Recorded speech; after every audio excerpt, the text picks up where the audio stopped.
Hello Year 11 and welcome to the Psychology A-Level taster session. The purpose of this session is to give you a flavour as to what Psychology A-Level will be like, as I know that many of you won't have studied it before and may not know exactly what it is. My name's Miss Hector and I've been teaching psychology for around 12 years, and 2 of those years have been in the sixth form at Ashton Park School. And I absolutely love psychology.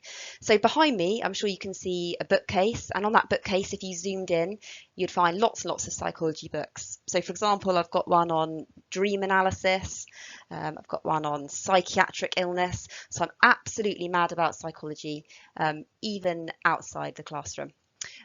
Just next to me, I've got this, which is an antique. So I call this phonetic thread. This is a phrenology head, and this is what they used to use around 200 years ago when diagnosing mental health problems. So on the top of his head, you'll be able to see a bit of a map there. You might not be able to see exactly what it says, but what they'd do is you'd go to the doctor's surgery, and to diagnose you, they'd feel around your head for lumps and bumps on your skull. And for example, if they found a lump around here, it says moral and ethical regions. They might diagnose you with some issues in morality. So obviously not very scientific and not what we use today, but I find it fascinating as to where psychology has come from in the past and comparing it to where we are today. So I'm hoping that you find those things interesting as well, which means you're watching the right video today. So as I mentioned on the last slide, I'm not only passionate about teaching psychology to A-level students, but it's actually become a little bit of a hobby in my life outside of school as well, to the extent where I'm actually trying to sometimes replicate famous experiments. So you'll see on the bottom left there a picture of a name called Konrad Lorenz, and he was a famous ethologist, and he discovered something called imprinting, which is where when some types of birds hatch, they follow the first large moving object they see in order to stay safe. So when I hatched out this very cute little duckling, I was the first large moving object it saw, and true to form, it followed me around for the next 2 weeks, which was absolutely fascinating. No need to worry about the duck's welfare. It's living very, very happily on a farm in Cambridgeshire at the moment. So on this slide, you'll see that my interest in psychology even extends to baking. So please behold my psychology brain cake, which I cooked for a school bake-off a couple of years ago and actually proudly won as well. So I'm hoping that by the end of the course, you'll all be just as passionate as me about this subject. So before we get into the main part of the taster session, I thought we could just answer a couple of questions which you might be wondering to yourself. So first of all, what is psychology? So psychology is the scientific study of the mind and behaviour in both human and animals. And there's lots and lots of different subtopics in psychology. So you've got memory, you've got psychopathology, you've got forensic psychology, cognitive psychology, attachment. We look at gender, we look at relationships, so many different things, but it's essentially looking at how people think and why they act the way they do. So why might you want to study psychology? So first of all, you should be interested in why people think and act the way they do. You might also be interested in the brain and how structures in the brain are linked to behaviour. You might want to study psychology for a future career. You might be interested in mental health illness and the way it's treated. So lots of different reasons as to why students take psychology as an A-level. So what kind of student will do well in psychology A-level? So first of all, it's a brand new subject, so be prepared for it to be challenging. It's certainly not a soft A-level option. There's lots of new terminology to understand, lots of new theories and concepts. You'll need to be organised, you'll need to be able to research independently when we're doing practicals. You'll need to be able to ask why and challenge theories and research as well. And it's also really useful to have an awareness of the wider world, so to keep up with current developments in science and psychology. It's a very, very new science compared to the other sciences, and things are constantly changing all the time. So are there any exams in psychology? Yes, there are. There's no coursework. There's 3 exams, 2 hours each. If you want to find out a bit more about exams over the summer, you just need to go to Google and type in AQA psychology, and you'll find the full specification there and details about the exams. But we will go through all of that when you start in September. What exactly are you going to learn in psychology then? So you've got a list on the right hand side here of all the topics you can expect. This isn't all the topics there are in psychology, this is the ones the exam board have chosen. So you will see a few that I mentioned earlier on, such as memory attachment, psychopathology. For this taster session, we're going to have a look at the one highlighted in yellow. So we're going to have a look at a mental health disorder called schizophrenia.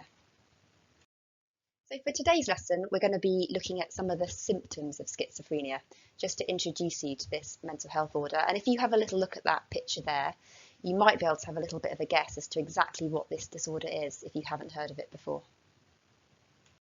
So schizophrenia is a type of psychosis, and it's a very, very severe mental health disorder where people need a lot of support in order to get better. So it's a disease where the person who has schizophrenia loses touch with reality, and they might start to experience things such as hallucinations and delusions. So for example, seeing things that aren't there, hearing voices that aren't there, and really it can become very, very difficult to function in life. Sometimes their language is affected as well, their emotions, and even a sense of who they actually are as a person. So as I said, it's one of the most serious psychological disorders there are, and often people will need to go and be inpatients in a psychiatric hospital if they get diagnosed with this disorder. So what I'd like you to do now is pause the video and have a little look through this true or false quiz. So if you've never heard of schizophrenia, it doesn't matter at all. Perhaps just make an educated guess for each of these 6 questions. If you have heard of schizophrenia, obviously do your best as well. So perhaps grab a piece of paper, jot down 1 to 6, and then just pop true or false next to each of the things. And once you've done that, you can play the video again. Right then, statement number 1. Schizophrenia is when a person has split or multiple personalities. This is false. So it's a very common misconception that people tend to confuse schizophrenia with other psychiatric illnesses, especially multiple personality disorder, but they are 2 separate and distinct illnesses that can be diagnosed. Number 2 then, schizophrenia is where a person struggles to distinguish what is real from what's not real. True. So schizophrenics find it very difficult to know what reality is, which can be incredibly scary for the sufferer. Schizophrenia is far more common in women than men. This is actually false. So there's no massive gender differences in women and men.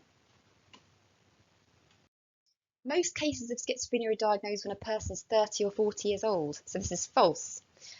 So although there's no gender differences, there is some differences in when men and women develop it. So men tend to develop it much earlier, from about the age of 15 to 24, and women tend to develop it later than men, which is an interesting difference. No one really knows exactly why that's the case, but there is research going on. Schizophrenia is highly genetic and runs in families. So this is true. If you've got a close relative with schizophrenia, it makes it a little bit more likely that you might get schizophrenia.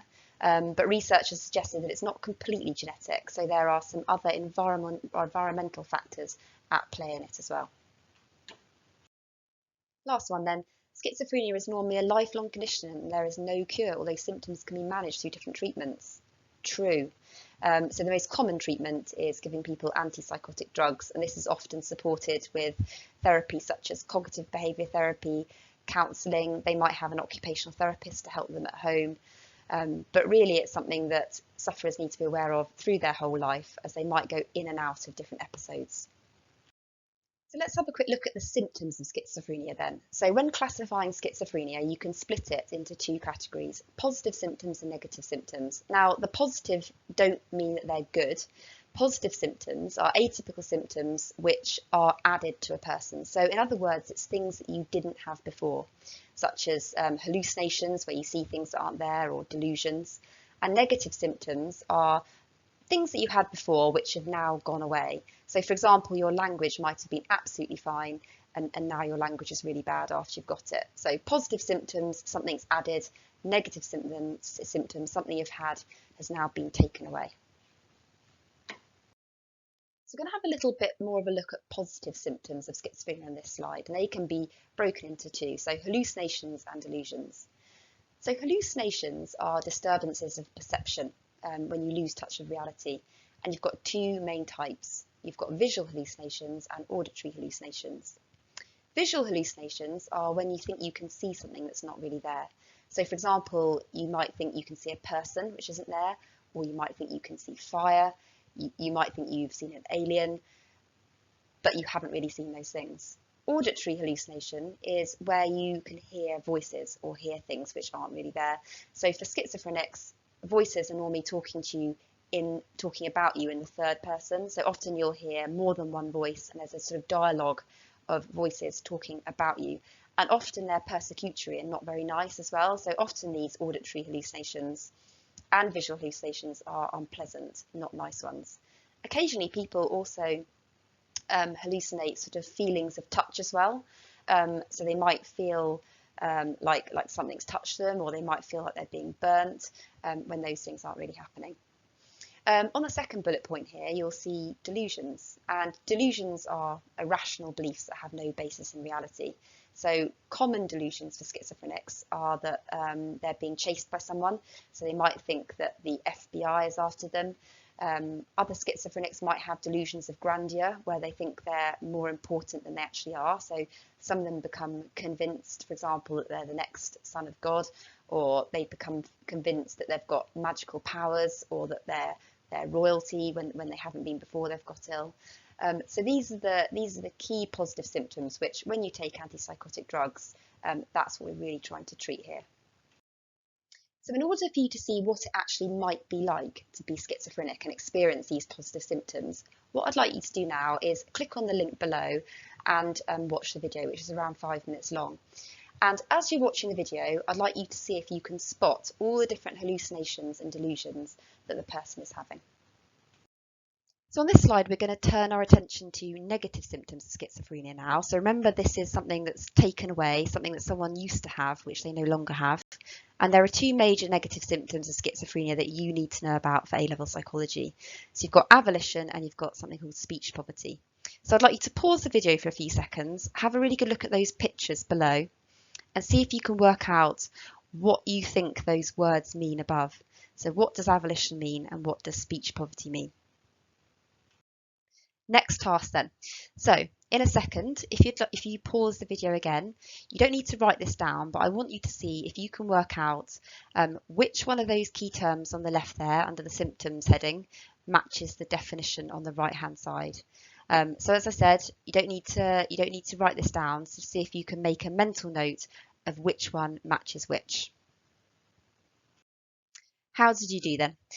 So if we have a look at the answers there, avolition, which was one of our negative symptoms, is a lack of purposeful and willed behaviour. So it's when you sort of feel quite apathetic and you can't do the things you plan to do, you can't reach goals. And then at the very bottom there, the other negative symptom was speech poverty. So this is where your speech becomes really disrupted. Some people end up having word salads, which is where you're saying lots of words, but they don't really make sense. And then you've got the two positive symptoms, which we looked at as well, hallucinations and delusions. There are some other activities down here if you want to take this a bit further. So, can you sort these symptoms into positive and negative? How do you think these symptoms might be used to diagnose schizophrenia? So how often do you have to have these symptoms? Are there any other symptoms you need to have? So if you're interested in that question and you want to have a go at the challenge activity, you could follow the link below and see if you can have a look at that. But this is something we will be looking at next year in A-level psychology. That almost takes us to the end of our psychology taster lesson now, but if you're interested in schizophrenia and you want to explore it further over the summer holidays, there are some really good films that I'd recommend on it, particularly A Beautiful Mind and One Flew Over the Cuckoo's Nest. Really, really worth watching and will help with your understanding of this topic area. There's also some useful websites there as well if you wanted to find out a little bit more about this topic. So I thought we'd end the session on another frequently asked question, which I get quite a lot. So what careers can you do with psychology A-level or a psychology degree afterwards? So there are loads and loads of different things. There's not many jobs, are there, which don't involve working with either people or animals. So you might go into therapy, education, teaching, law enforcement, medicine, academia. You might go into the legal professions, forensic psychologist, lawyer. They often have backgrounds in psychology, business, sports and exercise, cognitive neuroscience. This doesn't even touch the surface. There's lots and lots of other careers as well, but psychology is a really, really useful A-level to have and one which is taken seriously by universities and employers. So if you have any questions at all about psychology at Ashton Sixth, please have a look on the sixth form website, have a look on the AQA exam board website, and if you can't find what you need there, please email me, Rowena Hector, or you can email Sarah Berry about psychology. I will endeavour to answer your questions over the summer. Other than that, we really look forward to seeing you in September. Best of luck with all your exam results, and we'll see you later. Bye then.